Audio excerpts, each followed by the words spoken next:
dekada 60 sa lugar ng Capiz. Lumaganap ang bali-balita na may namiminsalang aswang umano sa mga liblib na sityo. Purok o mapabaryo pa man ay walang pinipili ang mga aswang. At ayon sa kwento ni Lolo Gaspar, ay isang uri ng hanagom ang mga aswang na namiminsala roon. Mapagpalang araw kalakbay at sa lahat ng nakikinig sa inyong channel. Ako nga pala si Leo at itong kwentong aking ibabahagi sa inyo ay karanasan ito ni Lolo Gaspar kasama ang kanyang mga grupong antingero. Bali kalakbay, ikinuwento ito sa aming magkakapatid ni Lolo Gaspar noong nabubuhay pa siya. Sige po, uumpisahan ko na ang pagbabahagi. Kabilang si Lolo Gaspar sa mga antingerong naghahunting ng mga aswang na walang ginawa sa mundo kundi ang maminsala ng mga inosenteng tao at gustong sakupin ang baryo o sityo man sa mga liblib na lugar. Simula naman sa Samar ay bumiyahe silang mga antingero papunta ng Capiz. Pinuntahan kasi sila ng isa sa mga kaibigan ng ama ni Lolo Gaspar na si Mang Abi sa kanilang lugar sa Samar para humingi ng tulong. Ilang linggo na raw kasi siyang pinipinsala ng mga aswang at kahit ang mga binigay na proteksyon ng ama ni Lolo Gaspar laban sa mga aswang ay wasak na. Sa kadahilan ng kayang-kayang basagin ng mga aswang na iyon ang proteksyon ng mga tao laban sa aswang. Nakakapasok rin ang mga ito sa loob ng pamamahay ng walang pahintulot at walang pag-aalinlangang binibiktima ng mga iyon ang kung sino mang tao ang matitipuhang biktimahin. Kaya naman ang iba sa mga kababaryo ni Mang Abi ay lumikas na at naganap na lamang ng ibang malilipatan na ligtas na lugar. Dahil sa natatakot ang mga iyon na baka isang gabi ay sila na ang susunod na mapiling biktimay ng mga aswang. Wala umano silang kalaban-laban sa mga iyon sapagkat maski asin o bawang ay hindi umiepekto. Noong unay ayaw pa sana ng grupo ni Lolo Gaspar ang pumayag na dumayo sila sa Capiz. Gawa ng may iba silang mahalagang bagay na gagawin noon. Subalit dahil sa pakiusap ng kanilang pinunong babaylang si Tandang Goring, ay wala na nga silang nagawa kundi sundin ang ipinag-uutos nito. Tama po kayo sa narinig ninyo mga kalakbay. Bukod sa pagiging antingero nila Lolo Gaspar, ay iniinsayo rin sila sa pagiging isang magaling at malakas na babaylan. Hindi naman po lingid sa ating kadalasan ay mas malakas ang mga babaylang kaysa sa antingero. Isa pa ay may ibang nilalang ang hindi kayang sugpuin ng mga antingero at tanging babaylan lamang ang makakatalo sa mga iyon. Lahat din kasi sila ng mga kasama niya ay purong babaylan ang kani-kanilang ina. At ang pinakamataas nga sa mga babaylan ay si Tandang Goring. Mahigit 100 na ang edad ni Tandang Goring at purong puti na ang lahat ng buhok nito at maging ang buhok sa kilay ay puti na rin ng mga panahong iyon. Subalit hindi mo mapaghahalataan sa kanyang presensya, tindig at pangangatawan ang totoo niyang edad kalakbay. Dahil sa napakalakas pa nitong kumilos, malinaw pa ang mga mata at pandinig at kung pagmamasdan mo nga ay mukhang nasa 50 mahigit lamang ang edad niya. Kaya naman lahat ng ipinapakiusap ni Mang Goring sa kanila ay sinusunod nila ng walang anumang reklamo. Dahil kahit nasa malayo man sila, ay handa silang tulungan ng matandang babaylan sa oras ng kanilang pangangailangan. Sa pamamagitan lamang ng pagpapadala ng signos ng gabay nitong hari ng mga engkanto. Bago pa man sila bumiyahe pabalik sa lugar ni Mang Abi, ay isa-isa silang inabutan ni Tandang Goring ng panyong pulang may nakabaong orasyon. Sinabi nitong bago pa man sila sumabak sa laban, ay itali nila sa kanang kamay ang panyo. At sa oras na makikipagbakbakan na umano sila Lolo Gaspar at gustong makipagkonekta sa presensya ni Tandang Goring, himasin lamang nila ang panyo at banggitin ang pangalan nito. Ora mismo ay magpapadala ito ng tulong kapag nalaman nito mula sa balintataw nitong kinakailangan na nila ng saklolo. Pero bago pa man tuluyang umalis sila Lolo Gaspar, ay binaunan muna sila ng proteksyon ng babaylan upang maging ligtas ang kanilang paglalakbay. Sa paglipas nga ng napakahabang oras ay nakarating na sila sa baryong tinitirahan ni Mang Abi. Sa bungad pa lamang ng baryo ay may kakaibang presensya ng nararamdaman si Lolo Gaspar at para sa kanya ay hindi magandang senyales iyon. Siya nga po pala Mang Abi, iyong mga ibinigay ni Tandang Goring na proteksyon sa inyo. Pagkarating po natin sa bahay ninyo, umpisahan mo na kagad na ipamahagi sa mga kababaryo mo. Pero hanggat maaari po sana, ay pasikreto mo lang iyong ipamigay at huwag nang ipangalandakan. Nang sa ganun ay hindi na maalarma ang mga aswang. Wika ni Lolo Gaspar kay Mang Abi. Hindi na maganda ang kutob ko dito par. Parang may mali eh. Saad pa ni Maki, isa sa mga kasama ni Lolo Gaspar na antingero. Sa palagay ko ay mas kailangan natin mag-ingat dahil malakas ang pakiramdam ko na hindi isang ordinaryong aswang lamang ang kakalabanin natin.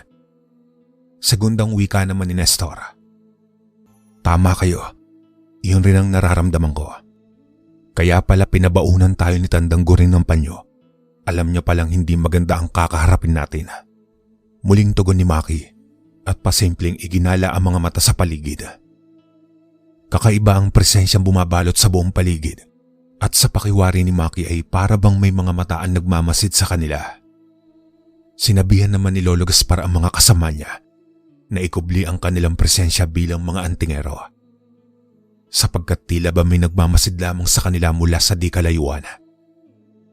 Maya-maya pa ay may natanaw silang lalaking may katangkaran ang naglalakad papasalubong sa kanila.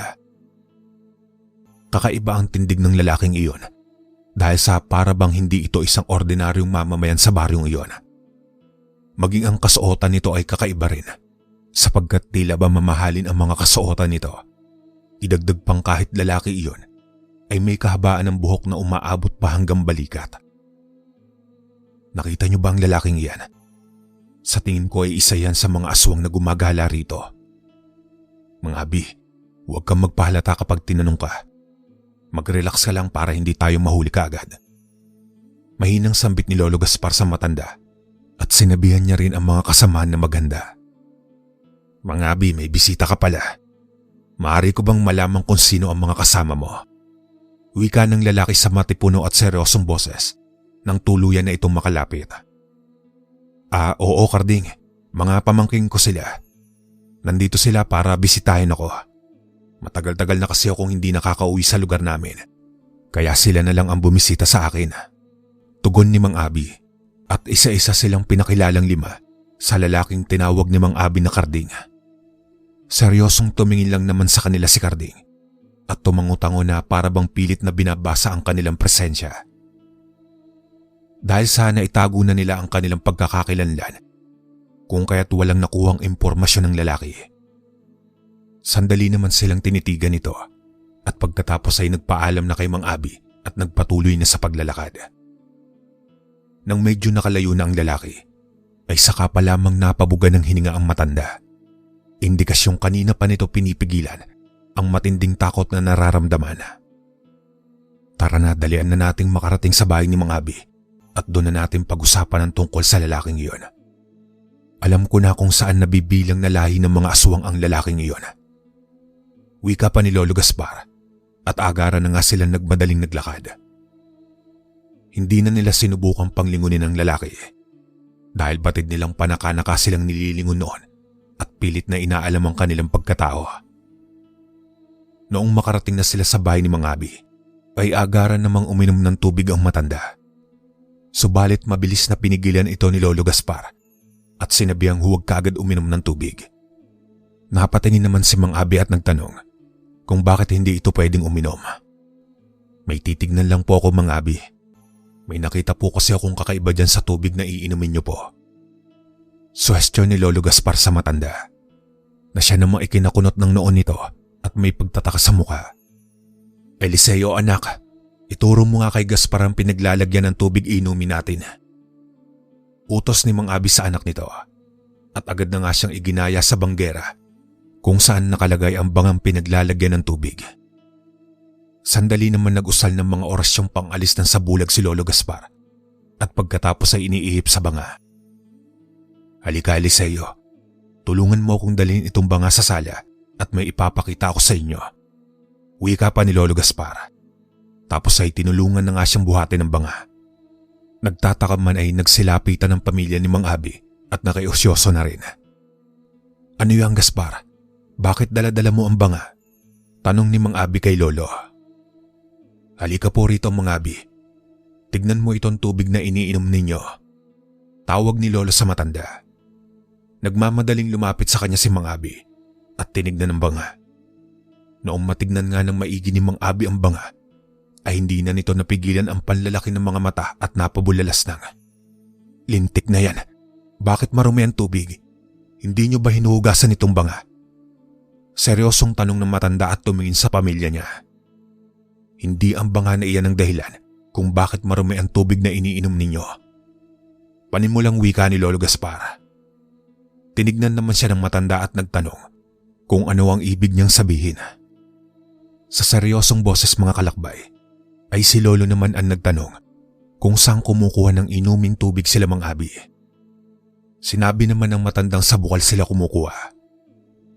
Mukhang unti-unti na kayong tinatrabaho ng mga aswang na iyon para maging pagkain nila sa oras na sumapit na naman ang kanilang taggutom. Pagpapaliwanag ni Lolo Gaspar sa mga ito.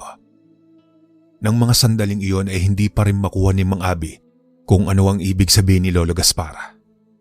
Kaya't isa-isa niyang ipinaliwanag na unti-unti na silang binibigyan ng sakit sa pamamagitan ng maruruming iniinom na tubig. Mas mabango at kaaya-aya kasi sa mga aswang ang mga may sakit at mas masarap iyon para sa kanilang panlasa. Kaya't kung sino man ang mauunang magkasakit sa kanilang baryo, ay iyon ang unang magiging target na bibiktimahin ng mga aswang. Napasalampak naman ang upo ang asawa ni Mang Abi na siyang umagaw sa kanilang atensyon. Bakit ho? Mayroon na bang may sakit sa pamilya ninyo? Tanong ni Lolo Gaspar rito. Tumingin naman ito kay Mang Abi at tila ba sandaling nag-usap ang mga mata nilang mag-asawa. Ang ama ng asawa ko Gaspar. Ilang araw na siyang tinamaan ng sakit. Noong unay sumasakit lang ang kanyang tiyan at nilalagnat. Tapos nito lamang halos ayaw niya ng kumain. May mga butlig na rin nagsisipagsulputan sa braso at binti niya. Ilang manggagamot na rin ang tumingin sa kanya, pero wala pa rin nakakaalam kung ano talaga ang sakit niya. Malungkot na wika ni Mang Abi. Tinanong naman ni Lolo Gaspar kung nasaan ang ama ng kanyang asawa. Sumagot naman si Mang Abi na nasa loob ng silid ang kanyang biyanan. Samahan niyo po ako. Susubukan kong gamutin ang biyanan niyo. Wika ni Lolo Gaspar kay Mang Abi. Kaagad namang itinuro sa kanya ang silid kung saan namamalagi ang biyanan nito. Pagkabukas nga ng pintuan, ay tumambad sa kanya ang nakaratay ng matanda sa madilim nitong higaan.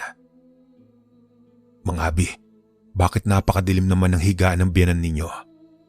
Dapat hayaan ninyong nakabukas lamang ang bintana para makapasok ang sinag ng araw.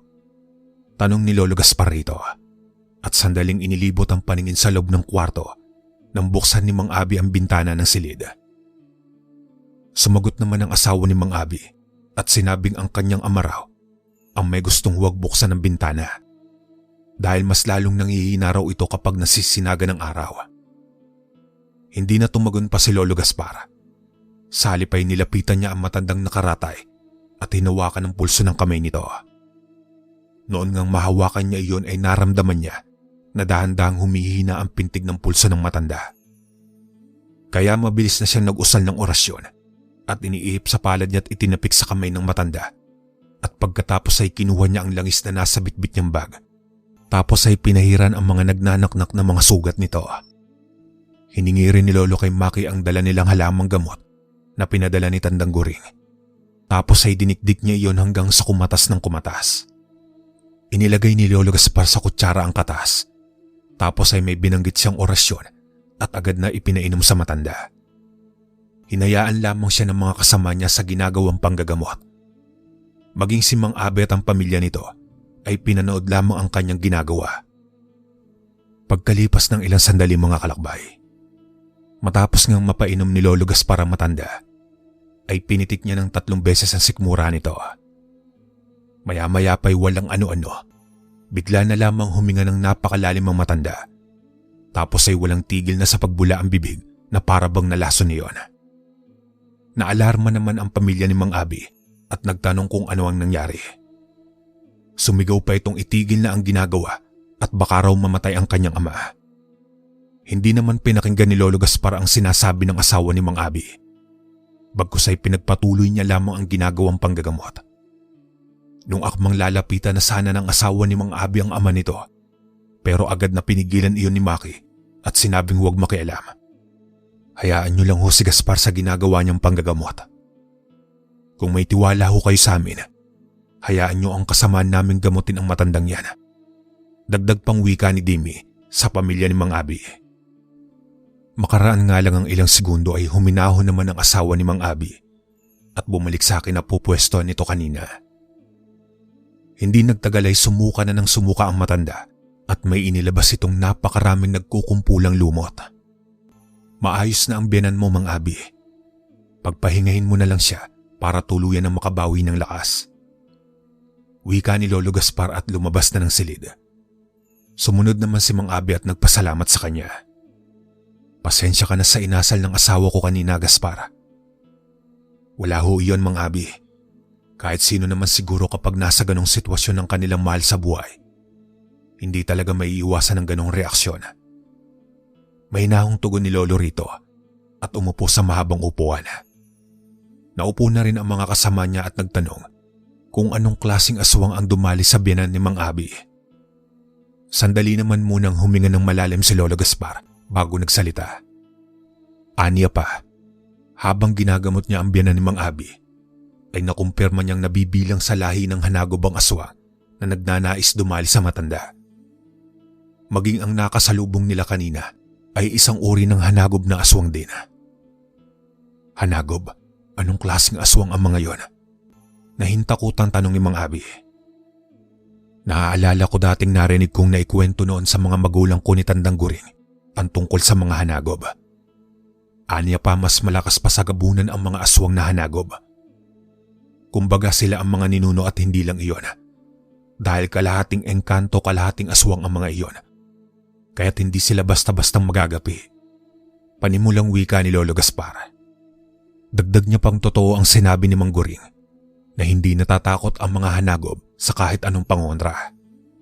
Kaya rin nilang pumasok sa loob ng pamamahay kahit walang pahintulot at hindi sila basta-bastang natatalo ng mga albularyo at simpleng antingero lamang. Kahit ang mga gabunan at iba pang uri ng mga aswang ay yumuyuko at lumulod sa tuwing nakakasalubong ng mga ito ang mga hanagob. Ang pinakaninuno rin ng hanagob ang siyang nagbibigay ng kapangyarihan at lakas sa mga nakabababang aswang. Kaya't kahit presensya lamang nila ay kinatatakutan ng mga mabababang aswang. Kaya naman ni isa ay walang kinatatakutan ng mga hanagob. Kahit anong gustong gawin ay nagagawa nila nang walang pag-aalinlangan. Ang buong akala ko ay sa kwento ko na lamang maririnig ang angkan ng mga hanagob.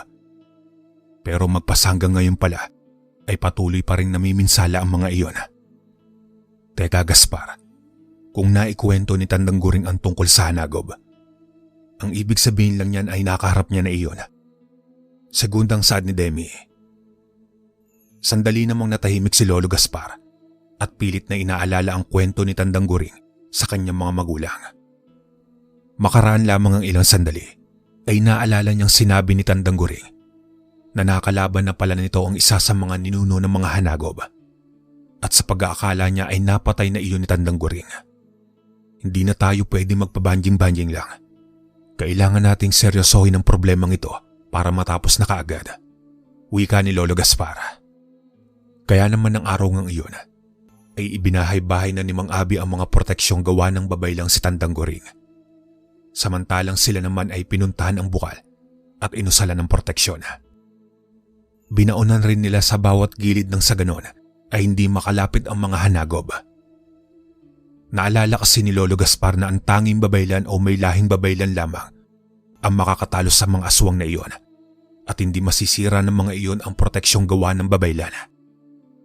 Hindi na muna nila gagamitin ang pagiging isang antingero. Bagkus ay ang gagamitin nilang kakayahan ay ang pagiging babaylan nila. Masaya ito. Mukhang ito na ang pagkakataon na malalaman ko kung gaano kalakas ang kakayahan ko sa pagiging babaylan. Ngingiti-ngiting wika pa ni Lucas matapos gawin ang mga dapat gawin. Huwag tayong magpakampante dahil mas lalo lamang lumalakas ang mga hanagob tuwing sumasapit ang kadiliman. Wika ni Lolo Gaspar sa mga kasama niya. Lumipas naman ang 2 gabing walang naging aberya. Matyagang nagmanman lamang sila sa buong paligid at hinintay kung kailan muling sasalakay ang mga aswang. Hanggang sa isang gabi noon mga kalakbay, nasa kalaliman na iyon ng gabi, nang biglang sumalakay ang mga aswang. Sigawan ng mga nabubulabog na kapitbahay at paghingi ng tulong at saklolo ang tanging naririnig nila Lolo Gaspar. Kaya naman dali-dali na nilang itinali sa kanang kamay ang pulang panyong ibinilin sa kanila ni Tandang Guring at bitbit ang tabak, punyal at panang tanging ang mga babaylan lamang ang may gawa noon ay lumabas na sila ng bahay. Mang Abi, kahit anong mangyari, huwag na huwag kayong lumabas ng bahay. Bantayan niyo ang pamilya ninyo at kami na ang bahalang makipagsagupan sa mga aswang. Bili ni Lolo Gaspar sa matanda bago sila lumabas ng bahay. Tumango naman ito at agad na nga isinarang maigi ang pintuan pagkalabas nila. Habang papalabas sila ng bakuran, ay nakita nila ang mga aswang na nagsisipagkintaban na ang buong katawan at napakapangit na ng mga wangis nito, na kanya-kanyang hinahatak mula sa mga kabahayan ang mga taong bibiktimahin. Mga lintik kayo, kami ang harapin ninyo at huwag ang mga taong walang kalaban-laban sa inyo. Sigaw ni Lolo sa mga aswang para maagaw niya ang atensyon ng mga ito. Sobrang laki at bilog na bilog ang buwan ng gabing iyon, kaya't kitang-kita niya ang mga nakakapanghilakbot na wangis. Nalintik ka na, Tol. Mga aswang ba talaga ang mga yan? Bakit parang mga normal na tao lamang ang kanilang pangangatawan na may matutulis na tenga at nakakapangilabot ang itsura? Tanong pa ni Demi kay Lolo Gaspar habang nakatutok na ang bitbit nitong pana. Hindi naman nabigo sina Lolo dahil nagsipagtinginan sa kanila ang mga aswang at sumenyas ang isa sa mga iyon na sa tingin ni Lolo ay iyon ang pinakapinuno. Mabilis niya nang inihanda ang napakatulis na tabak at nung sinunggaban na nga sila ay mabilis niya iyong iwinasiwas. Subalit mabilis na kumilos ang aswang at umilag sa ginawa niyang paghataw. At walang ano-ano ay mabilis siyang kinalmot at hinablot tapos ay itinapon. Tumama si Lolo sa malaking puno at bumagsak sa lupang pasalampak. Medyo napaigig at napahawak pa siya sa bewang dahil sa sakit na naramdaman. Lintik kang demonyong aswang ka. Ang sakit ng ginawa mo. Pagalit na wika ni Lolo at walang sabi-sabi ay mabilis na siyang tumayo at walang sawang hinataw ng bitbit niyang tabak ang aswang. Pero patuloy pa rin itong nakakailag at panay ang kalmot nito. Mabilis namang nakailag din si Lolo Gaspar at naganap siya ng tiyempo para mapuruan ng aswang. Dahil sa babaylan ang may gawa ng kagamitan nila, kung kaya't nasusugatan nila ang mga aswang at kapag napuruan, tiyak hindi na makakatayo pa ang mga iyon. Kaya naman sinamantala nila ang pagkakataong puruhan ng ulo ng mga aswang para tuluyan na nilang mapatay. Sa tuwing nakikita ni Lolo Gaspar na medyo tumatagilid na ang kanyang mga kasamaan at napupuruhan na ng mga aswang ay dagli-dagli niyang tinatapos ang kanyang laban at kinikitilan na ang aswang sa pamamagitan ng pag-usal ng mga lengguwahe na ang tanging babaylan lamang ang pupwedeng mag-usal noon. Sapagkat napakataas ng klaseng orasyon niyon at pagkatapos ay iniihip sa hawak niyang tabak at mabilis niya nang itinarak sa dibdib ng aswang. Matapos gawin iyon ni Lolo Gaspar mga kalakbay, ay nagmadali naman siya sa saklolohan ng mga kasamaan. Tapos ay walang habas na pinagsasasaksak ang mga aswang. Napakarami nila. Ano ang gagawin natin, Gaspar? Humahangos na tanong ni Maki sa kanya matapos niyang tulungan itong makatayo. Magpatuloy lamang tayo sa paglaban, Tol. Huwag tayong sumuko dahil maraming mga inosenteng tao ang umaasa sa atin. Tanging sambit na lamang ni Lolo. Dahil maging siya man ay hindi niya rin alam kung ano ang gagawin. Kanina pa kasi sila nakikipaglaban pero marami pa rin ang natitirang aswang na sumusugod sa kanila at inaamin niyang malalakas ang mga iyon. Kailangan kong makagawa ng paraan. Sambit ni Lolo sa kanyang sarili. Maya-maya pa ay naalala niya ang kwento ni Tandang Guring na ang pinakaninuno ng mga hanagob ang siyang nagbibigay ng kapangyarihan at lakas. Kaya't habang lumalalim ang gabi ay palakas ng palakas sa mga aswang. Alam ko na, sambit ni Lolo at nadako ang paningin niya sa aswang na nagmamando sa mga kasama nito. Malamang ikaw na yon. Ikaw ang ninuno nila. Kaya't kahit anong gawin naming pakikipagsagupa sa mga galamay mo, ay para lamang kami mga lamok na tinatapik. Bulong ni Lolo sa kanyang sarili at sa bawat pakikipaglaban niya ay pinipilit niyang makalapit sa ninuno ng mga hanagob. Noon ngang papalapit na siya ay pasikip na ng pasikip ang kanyang nararamdaman at para bang may sumasakal sa kanya. Dahil sa lakas ng presensya bumabalot sa katauhan ng aswang, para iyong may pader na kailangan niyang tibagin para makapasok at mapatay ito. Hindi siya nagpadaig sa kanyang nararamdaman. Sa halip ay mas lalo lamang siyang nagpursigang lapitan niyon at tibagin ang poder sa katawang nakabalot para mapatay niya ito ng walang kahirap-hirap. Kaunti na lang, mapapasok ko na rin ang teritoryo mong animal ka. Sambit ni Lolo sa kanyang sarili. Naalala niya ang itinuro sa kanya ni Tandang Guring na pambasag poder, bakod at sa bulag. Sinambit niya iyon sa pamamagitan ng isipan at iniihip sa kawalan sabay sugod sa aswang. Walang kahirap-hirap na nabasag iyon ni Lolo Gaspar, na siyang naging dahilan kaya't saglit na nagulat ang hanagob. Sino ka? Bakit nabasag mo nang walang kahirap-hirap ang inilagay kong bakod? Garalgal na tanong nito sa kanya. Hindi na importante kung sino ako. Ang mahalaga ngayon ay mapatay kita para mawala na rin iyang mga galamay mong demonyo ka. Sigaw ni Lolo at mabilis nang sinugod ang aswang para saksakin. Ngunit bago pa man siya makalapit, ay isang kumpas lang ng kamay nito'y para lamang siyang papel na hinangin at inihampas ng napakalakas sa malaking puno. Sumuko ka na bata at ibigay mo na lang sa amin iyang kakarampot mong katawan. Nang sa gayon ay may pangtinga pa kami. Napakapatpatin mo para maglakas ng loob na kalabanin kami. Wika ng pinuno ng mga aswang na siyang ikinaasar ni Lolo Gaspar at mas lalo lamang nag-init ang kanyang ulo. Lintik ka. Sinong nagsabi sa iyong madali lang akong sumuko? Ikaw aswang, mukhang nagkakamali ka yata ng inaakala. Mayabang na sagot ni Lolo sa pinuno ng mga aswang. Kahit nagegewang-gewang ang katawan niyang pilit na itinatayo at dumura pa sa lupa. Nung akmang susugod na sana siya subalit sa isang iglap lamang, ay napakabilis nang nakalapit sa kanyang aswang at hinawakan siya sa may leeg.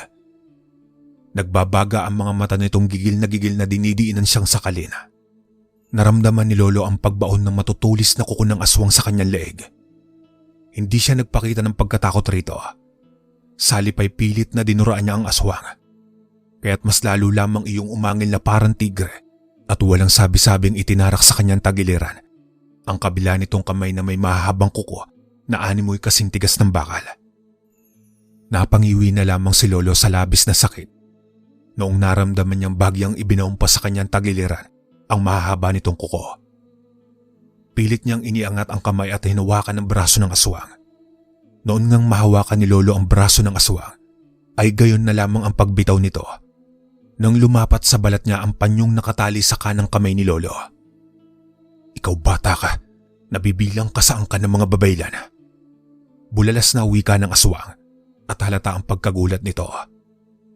Hindi na nakasagot pa si Lolo Gaspar dahil sa tila ba nagdideliryo na siya. Ang tanging nasambit niya na lamang ay ang pangalan ni Tandang Guring. Sa isipan niya ay humingi siya ng tulong rito dahil hindi niya nakaya pang makipaglaban. Ayaw kasi ni Lolo na mauwi lamang sa pagkatalo at pagsakop ng mga hanagob ang baryo ng kaibigan ng kanyang ama. Hindi ko na kaya, Tandang Guring. Tulungan niyo kami. Muling sambit ni Lolo. Makalipas ang ilang segundo ay may isang bultahe ng tao ang napakaliwanag na lumutang sa kanyang harapan. Pilit niyang inaaninagan niyon at doon nga ay narinig niyang nagsalita ang bultahe ng lalaki na may hawak na sibat na nagliliwanag pa ang dulo at tila ba may bolang apoy iyon. Sa isipan niya ay narinig niyang magsalita ito. Huwag kang mag-alala, isa akong engkantados. Ako ang gabay mong tinawag ni Tandang Guring para tulungan kayo. Magpahinga ka na muna at ako na ang bahala sa lahat. Dahil sa wala na nga siyang kakayahan at hinang-hina si Lolo, ay pinanood niya na lamang ang pakikipagsagupa ng kanyang gabay na engkantados. Parang mga kidlat lamang na nagsagupa ng aswang na hanagob at ang gabay niya. Dahil hindi niya masundan ang bawat pag-atake ng mga ito sa isa't isa. Hanggang sa lumipas lamang ang ilang minuto, ay tagumpay na napabagsak ng gabay niya ang aswang. Maging ang iba pa nitong mga kasamaan ay bumagsak rin. Samantalang ang iilan naman ay takot na binuhat ang kanilang ninunong wala ng buhay at mabilis nang tumakas. Matapos ang pangyayaring iyon ay nawalan na siya ng malay. Nagising na lamang si Lolo isang umaga na napakasakit ng kanyang katawan. Bago sila bumalik sa kanilang lugar, ay nagpagaling muna sila ng ilang araw. Dahil grabe ang bugbog na sinapit nila magkakaibigan at halos malagutan na sila ng hininga. Kung hindi nga lang dumating ang inutusang gabay niya ni Tandang Guring, tiyak baka nasa kabaong na silang lahat. Noon ngang nakabalik na sila ay tinanong niya si Tandang Guring kung bakit sinabi nung engkantados na gabay niya iyon. Ipinaliwanag naman ng matandang babaylan sa kanya ang lahat. Ayon nga rito mga kalakbay, baguhan pa lamang si Lolo at ang mga kasama niya sa pagiging babaylan, kaya't si Tandang Guring muna ang humawak sa kani-kanilang mga gabay. Baka kasi hindi pa nila makontrol iyon at makuha pa ng mga mapagsamantala na nasa kaliwang gawain. Hanggang dito na lang po ang aking kwento mga kalakbay. Maraming salamat.